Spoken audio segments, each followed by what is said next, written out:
Ahí está. Bueno, nosotros tenemos un programa que lo venimos desarrollando de a poco, que es hacer charlas sobre topología y psicoanálisis. Nosotros hicimos la primera charla hace un tiempo, que era de los esquemas de Freud a los esquemas de Lacan, y ahí pudimos explicar cuáles eran las coincidencias de la carta 52 con el esquema lambda. La charla de hoy va a ser sobre, digamos, el eje es el sujeto, pero se llama del esquema lambda al grafo del deseo.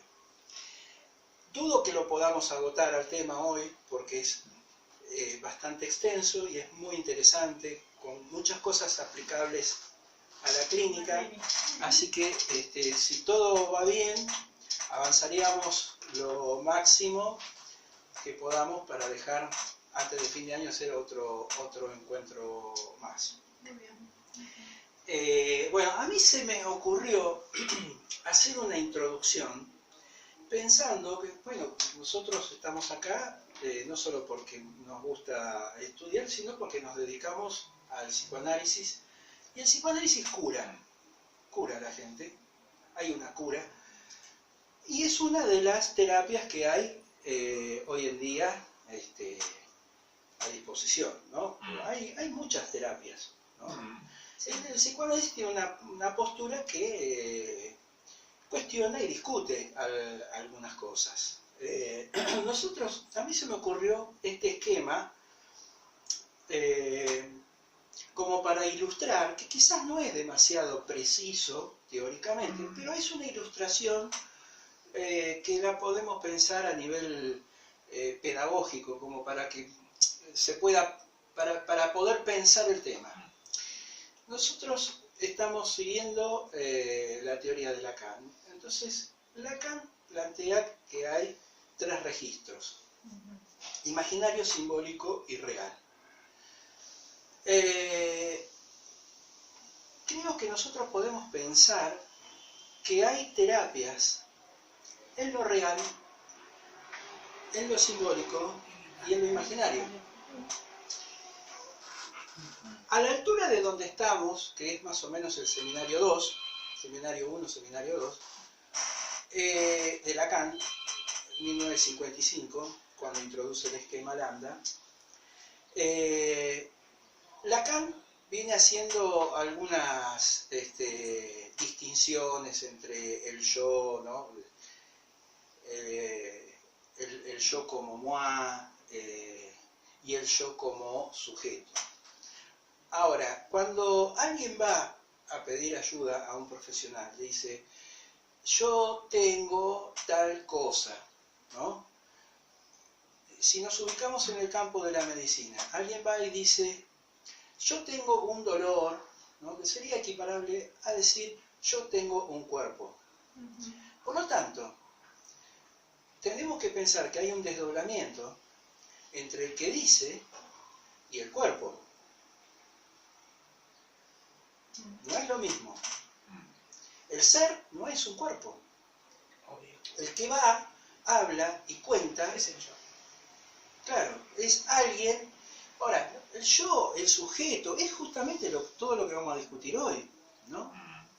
Que empecemos pensando que alguien va y dice: yo tengo este problema, yo tengo este dolor, yo tengo un cuerpo. Entonces, este que enuncia no es el mismo que el cuerpo. Hay un desdoblamiento. ¿Se dan cuenta? Ahora, si nosotros tenemos que hacer este desdoblamiento a nivel del cuerpo, podríamos pensar que ahí estaríamos cerca de lo que teorizamos como lo real. Esto sería una... ¿Cuerpo u órgano? A ver. Porque cuando hablas de desdoblamiento, ¿no? Porque hay alguien cuando que habla habla. El yo, Hay alguien que habla. Habla el yo, pero cuando habla el cuerpo, cuando habla de desdoblamiento, es más del orden, me parece a mí, no sé, del órgano y no del cuerpo. Mira, esto es una cuestión imaginaria. ¿Quién habla? Esto es una cuestión imaginaria y una cuestión real. Porque para los psicoanalistas lo real es el cuerpo y la pulsión. Sí. Ahora, si nosotros tenemos que pensar entre cuerpo y órgano, ¿cuál es la diferencia? Lo que estoy intentando diferenciar es que alguien habla y que es el que habla no es ni el hígado ni el cerebro. Ahí está. Entonces habla yo. Hay alguien que habla que no es un cuerpo. Sí. Pero cuando decimos un cuerpo también estamos intentando hacer una totalidad. ¿Se entiende? Que podría ser un conjunto de órganos. Bueno, pero siempre ahí entramos en las totalidades. Y esto es la tendencia imaginaria. Por eso, la segunda parte de lo que yo estaba planteando serían las terapias del orden de lo imaginario. Las terapias del orden de lo imaginario estarían centradas, digamos, sería la psicología del yo, por ejemplo, ¿no? Las típicas psicoterapias, decís vos. Las psicologías del yo, del apuntalamiento yoico, de fortalecer el yo, pero que apuntan a esta lógica imaginaria de establecer totalidades. Para poder captar la realidad hay una tendencia a establecer totalidades. Y estas totalidades son imaginarias. Esto es lo que viene diciendo Lacan en Seminario 1 y 2. Por eso digo que habría digamos, lo que sería la medicina, ¿no?, que se dedica al cuerpo, las terapias que se dedican al yo, y en el Seminario 2 Lacan dice, o en el 1, no me acuerdo, los psicoanalistas tendríamos que ser profesionales de lo simbólico. Entonces ahí hacemos otro paso, ¿no? Las terapias del cuerpo, las terapias del yo y la terapia de lo simbólico.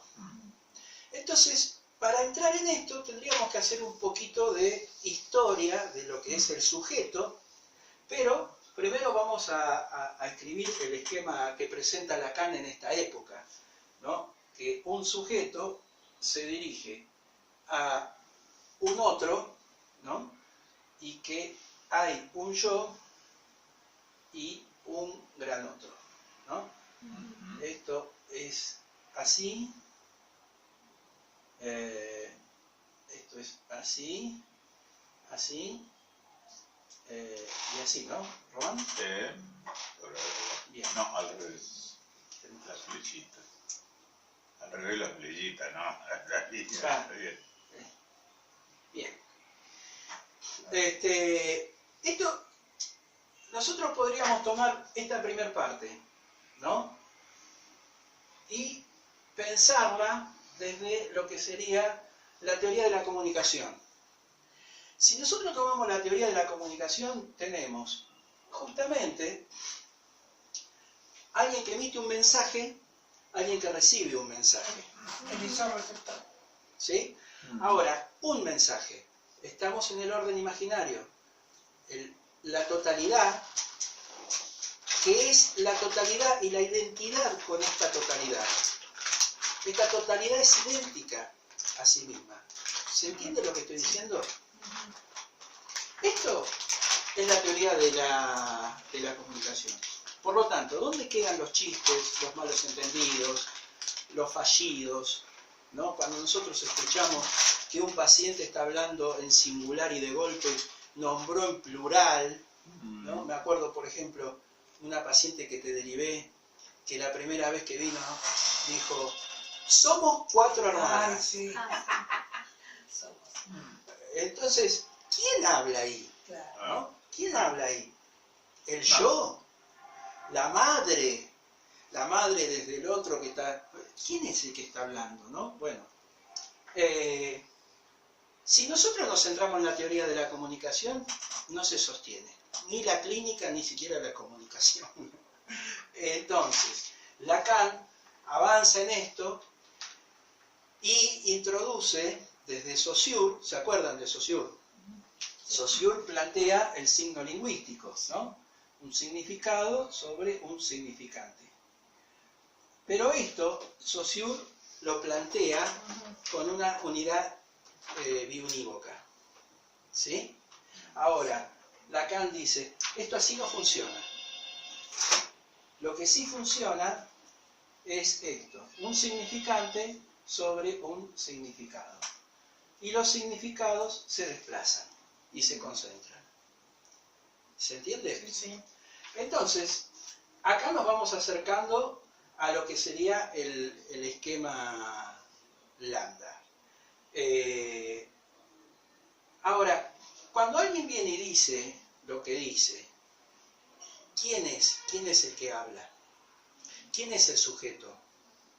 ¿De qué sujeto estamos hablando?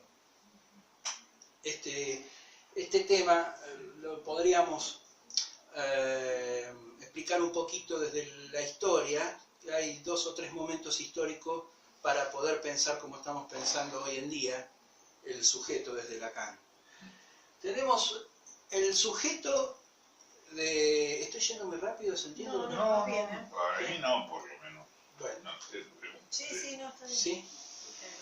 El sujeto, hasta Hegel, digamos, el sujeto de Descartes, es equiparable a la conciencia. Es el sujeto de la conciencia, pero incluso se podría pensar que es un corte histórico en la historia del sujeto. ¿Por qué digo esto? Porque hay un paso que da Hegel que es muy importante para pensar el sujeto y que es introducir la historia y introducir la cultura, introducir las instituciones, introducir el gran otro, podríamos pensar. Claro. Porque cuando en Fenomenología del Espíritu Hegel dice, el objeto no se puede pensar sin incluir en ese pensamiento a la subjetividad del sujeto. Digo, alguien piensa un objeto desde la época y la cultura que tiene. No podés pensarlo como, qué sé yo, los mayas. No podemos pensar como los...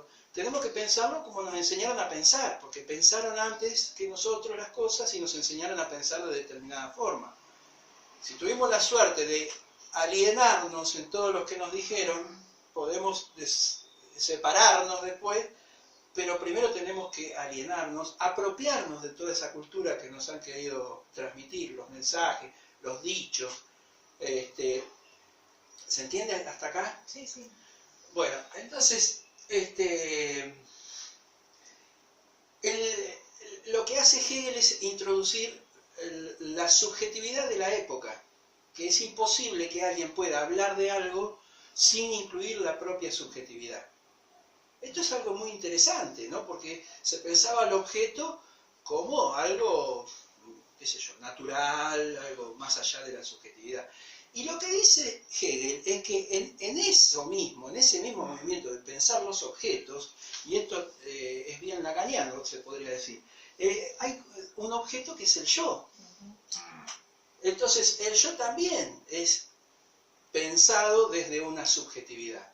Y esto lo podemos aplicar en la clínica, porque alguien que viene en una época y dice, supongamos, a mí siempre tal o cual cosa, con el tiempo dice, bueno, sí, yo pensaba que, pero a los 2 años, 3 años, se postula de otra forma.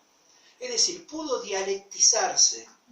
Y esto es lo que introduce Hegel, que el sujeto se puede dialectizar, se puede repostular. ¿Se entiende? Sí. Bien, entonces tenemos un segundo momento histórico que es Hegel. El tercer momento sería lo que introduce Freud cuando explica el caso Aliquis. ¿Se acuerdan del caso Aliquis? No. El caso Aliquis es que alguien está contándole a Freud y bueno, le sale un fallido y le sale la palabra Aliquis. Resulta que detrás de ese fallido había toda una historia que a la novia no le estaba viniendo la menstruación y que entonces al no haber presencia de sangre estaba el peligro de un embarazo y por lo tanto la posibilidad de que se case. O sea, era toda una conmoción para esta persona. Todo eso que no había sido contado previamente aparece en el fallido Aliquis. Algo similar como con Signorelli, Ajá. que Freud quiere ocultar lo que le pasó con este paciente turco que se murió. Y bueno, y eso que no se quiso decir aparece en el fallido Signorelli, ¿se acuerdan? Sí. Voltaggio, bueno, no se acordaba quién era el pintor, ¿no? Entonces, cuando alguien dice, ¿quién es el que dice? ¿Quién dice? ¿No? Esto que pesca Freud, más allá de la conciencia, hay algo que está hablando. ¿Se entiende? Sí. Esto sería para mí es un paso histórico en lo que sería el desarrollo de la teoría del sujeto. Y el último paso sería el de Lacan, que trata de formalizar, vieron que Lacan tiene esta inclinación a la matemática, a matematizar, para formalizar y poder pensar más allá de los contenidos las estructuras que se repiten. ¿Me expliqué? Sí. Entonces Lacan plantea que en la situación analítica uno puede pensar que hay una relación imaginaria y una relación simbólica. ¿Qué es lo que dice Lacan en esta época? Que es diferente el yo como objeto, que sería el moi, y el yo como sujeto del inconsciente. Sí. Este desdoblamiento, je, moi, o sea, yo, ¿no? Yo como el yo que se presenta y se intenta sostener, y que a la vez es el que está sosteniendo al otro y reprimiendo aquella verdad, que lo que dice Lacan en esta época habla de la realización del sujeto, y que el discurso imaginario impediría la realización del sujeto, la realización inconsciente, la realización de esa verdad inconsciente, la realización de esa verdad de la infancia que estaría funcionando como una verdad inconsciente. ¿Estamos de acuerdo hasta acá?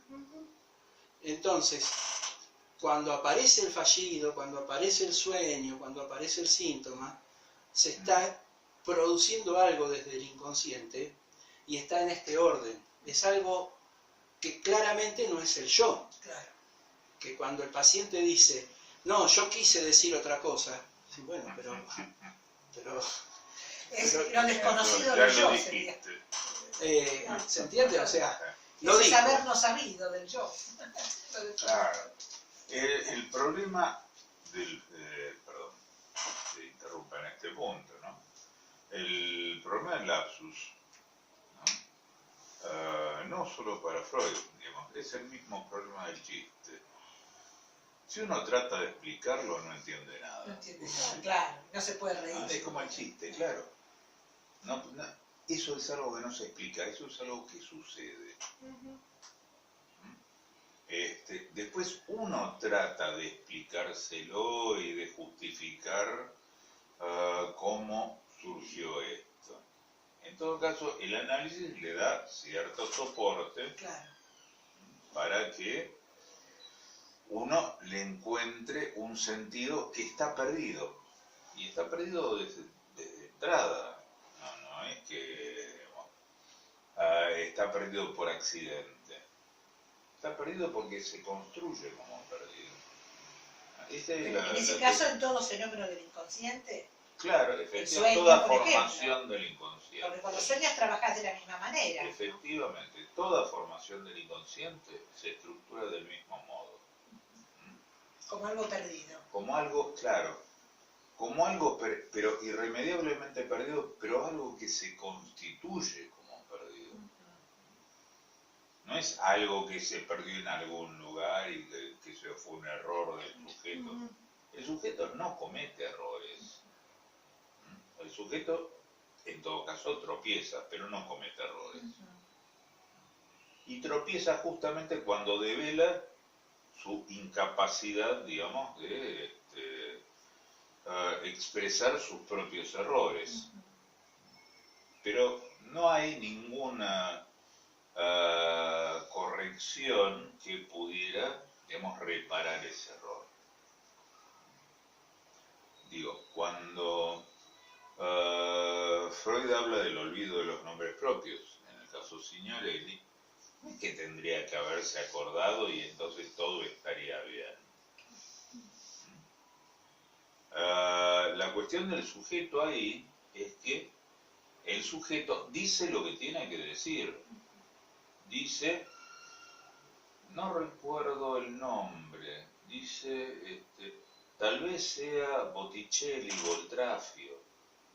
Boltrafio me remite a Trafoi.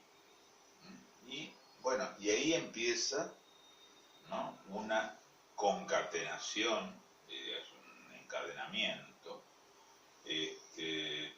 que constituye, digamos, una sintaxis del inconsciente, que no es la que, digamos, manejamos habitualmente, digamos, en términos conscientes o en términos voluntarios. Es donde la voluntad se demuestra impotente. Impotente frente a la posibilidad de dar cuenta del sujeto mismo, porque todo lo que uno hace habitualmente es tratar de enterrar al sujeto, porque siempre es el que arma quilombo.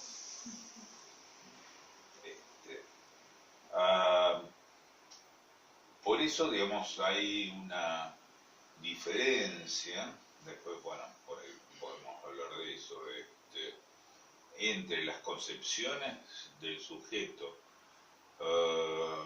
que vienen del iluminismo, Kant, Hegel, etcétera, etcétera, a lo que introduce, digamos, junto con otros, no fue el primero, pero, digamos, Freud probablemente haya sido el que más bola le dio al asunto, ¿no? De un sujeto que es independiente de la voluntad, que es independiente, no de la razón, porque el sujeto tiene sus razones, como bien dijo Pascal, la razón tiene razones, el corazón. Tiene razones que la razón desconoce. Efectivamente uno podría poner el inconsciente en el lugar del corazón, digamos. El inconsciente es absolutamente racional, y esa es la idea de Lacan cuando trata de describir una matemática, como dijo Claudio hace un rato, digamos, un modo geométrico, como hubiera dicho Spinoza, pero que no es lo que estamos habituados y lo que nos tranquiliza habitualmente. Básicamente. Sí, podríamos tomar esto que vos decís, ¿no? De que algo que se pierde, y ya te paso la pelota a vos. Por favor. No, porque, a ver. Y después hacemos una pared. Claro, hacemos pared a ver si metemos un gol. Tendríamos que pensar que después de esto Lacan empieza a plantear los grafos, ¿no? Hay una construcción de grafos, hay un primer grafo que es la puntada, un segundo grafo. Yo lo que les voy a hacer es un primer esquema para que después lo siga desarrollando él, Pablo, que tiene relación con lo que está diciendo, ¿no? Lo que se pierde, y me parece que tiene que ver con este primer momento del grafo, el sujeto mítico, que se acerca a que, digamos, que en el movimiento hacia la necesidad encuentra un desencuentro. Digamos, si hasta Dios está lejano, es decir, por dentro todo es cuento, todo es vil. Nosotros tenemos un sujeto mítico, ¿no? Supongamos un bebé que llora y se dirigiría a un objeto de necesidad, ¿no? ¿Cómo poner necesidad? Bueno, este objeto de necesidad al que se dirigiría, no sé, llorando, gimiendo, pateando, ¿no? Hace que se encuentre con la madre, ¿no? Que la madre acá es la que le puede llegar a resolver el problema. Pero digamos, o al revés. Eso es lo que cree. O al revés. No, eso es lo que el pobre pelotudo cree. claro, digamos que algunos problemas resuelve y después las cosas se complejizan. Pero en este mismo movimiento se pierde el objeto. Porque lo que se encuentra es, no objetos, palabras. Si vos querés algo tenés que pedirlo.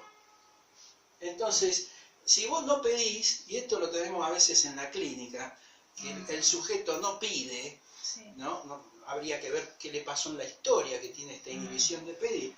Pero algo en relación a esto ha sucedido. Bueno, ¿y acá con qué se encuentra? Acá se encuentra con un baúl de juguetes, digamos. Es decir, el baúl de las palabras.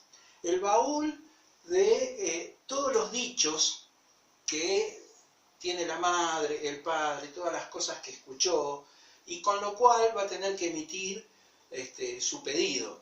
¿Se entiende? Se encuentra con la madre, se encuentra con el lenguaje, y a la vez la madre le va a decir, mirá, vos necesitas esto, ¿no? O sea que lo va a dirigir. Acá entonces encontramos una sincronía y una diacronía. Es decir, todas las palabras, ¿no? Un conjunto sin tiempo. Y el tiempo de todos los significantes. Acá tenemos al gran otro, en primera instancia, encarnado por la madre. Y que le dice, vos lo que tenés es tal cosa. Y acá se produce una demanda. Yo no sé si querés continuar vos. Sí, si me das apenas un segundito, paso por el baño. Dale. Vamos a cortar un poquito la grabación entonces.